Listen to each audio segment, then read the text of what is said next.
after they were married. In the good old days, that was very important, you know. Maybe it is now, who knows. But she got pregnant, and he had to leave her the newborn baby because World War I occurred, and so he joined the Navy. And he spent several years patrolling the waters of off of New England for U-boats, German U-boats. After the war, he came back home to a wife and little girl, Alexandra. Alexandra had polio, or had polio, and also meningitis, and would be partially paralyzed her entire life. So Bucky came home to that, and realizing that he needed to do a lot of work to pay the extra expenses, he got a job. He got a job that was very high paying. And for 3 months it looked pretty good, but then the business collapsed.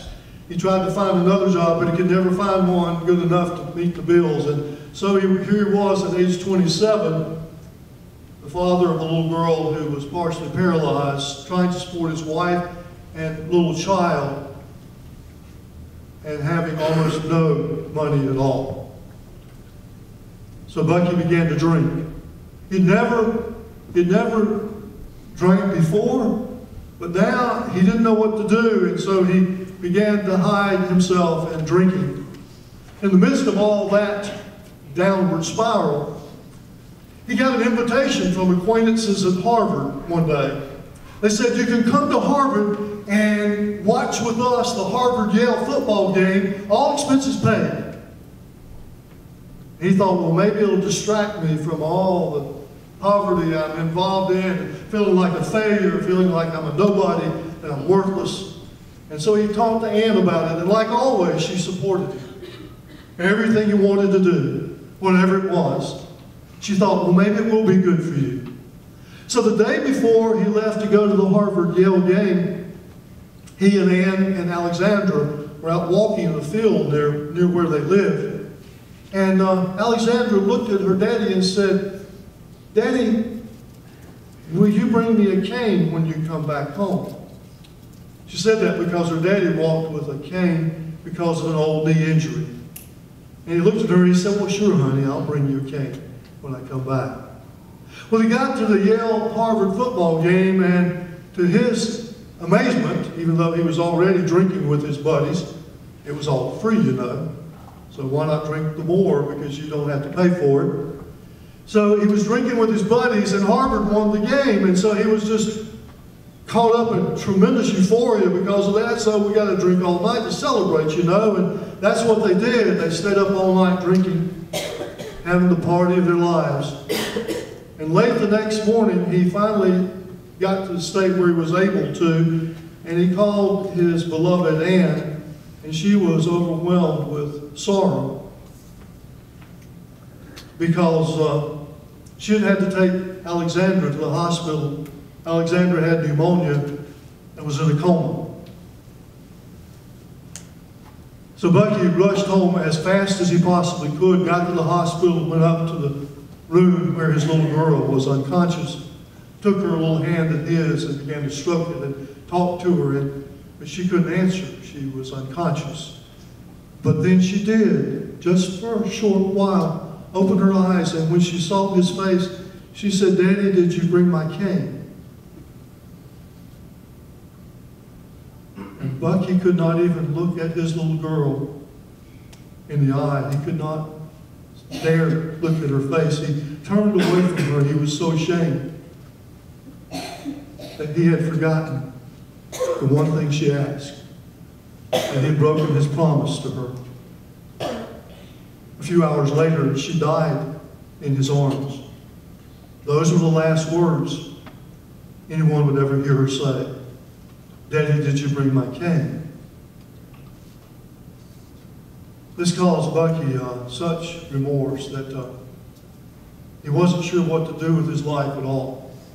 In fact, he was so ashamed of this and carried it all of his life. It haunted him so much that the rest of his life, whenever he would tell the story, he would break down weeping for breaking that promise to his little girl. in order to pull himself and his wife out of this incredible debt. He started a company building machinery for construction companies. And for a while it did pretty good. And in about 5 years, I think it was, Ann was pregnant again. Had a little girl named Allegra. And Bucky and Ann were delighted about that, but very soon it was the beginning of the Great Depression. And his company was struggling, even though he would work and work all day and come home and drink all night, or until he collapsed at night. His company was struggling, and so he sold it to a larger company, and then he became only an employee, and they fired him. I wonder if it was because of the drinking. I don't know. Because of the times. I don't know. But they fired him. And so here he was, once again, with a wife he loved dearly, a little girl he was responsible for, out of work and out of money. He felt like he was a total failure. He was 34 years old. He felt like that everything he had tried to do was worthless, that it didn't mean anything, that he himself was worthless. He told himself that, and he worked up a big clinical depression for himself. So one night, when he was 34 years old, in the midst of a terrible winter and a very, very bitterly cold night, he went down to the shores of Lake Michigan, determined to throw himself into the frigid waters and kill himself. As he was contemplating doing that, he thought about what his mother had said about him. She had said at one time, Bucky's worthless. He's not responsible. He's never going to be able to do anything for anyone else. She even tried to get Ann not to marry him. She talked to Ann's parents. She said, my son is not responsible enough to take care of a family.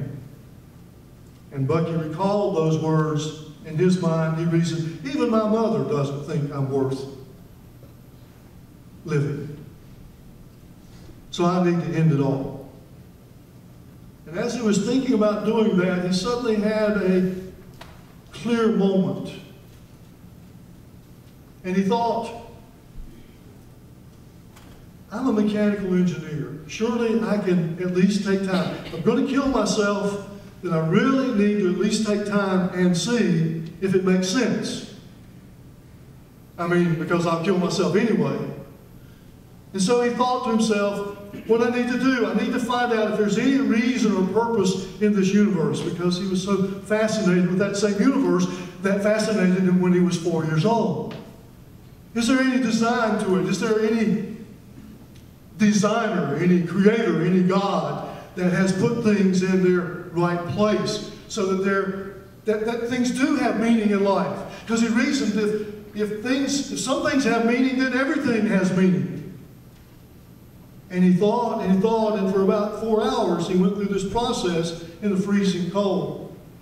And he began to look at things not from the perspective of religion or dogma, but from the perspective of his mechanical experience and insight, what he was experiencing. And he thought about the microcosm of the atom and how it ran so perfectly and related to other atoms in a perfect integrated way, and how the macrocosmos of the galaxies and the universe seemed to move on and on and on in perfect rhythm. And the more he thought about it, the more he began to believe inside his own mind, crazy though it was, inside his own mind, that there was a designer, that there was a purpose, that the universe was moving toward something, he didn't know what, but something that was meaningful, purpose-filled. And then he thought, but do I have any place in that? Is there any reason for me to be in this design? Does the designer have any purpose for me at all?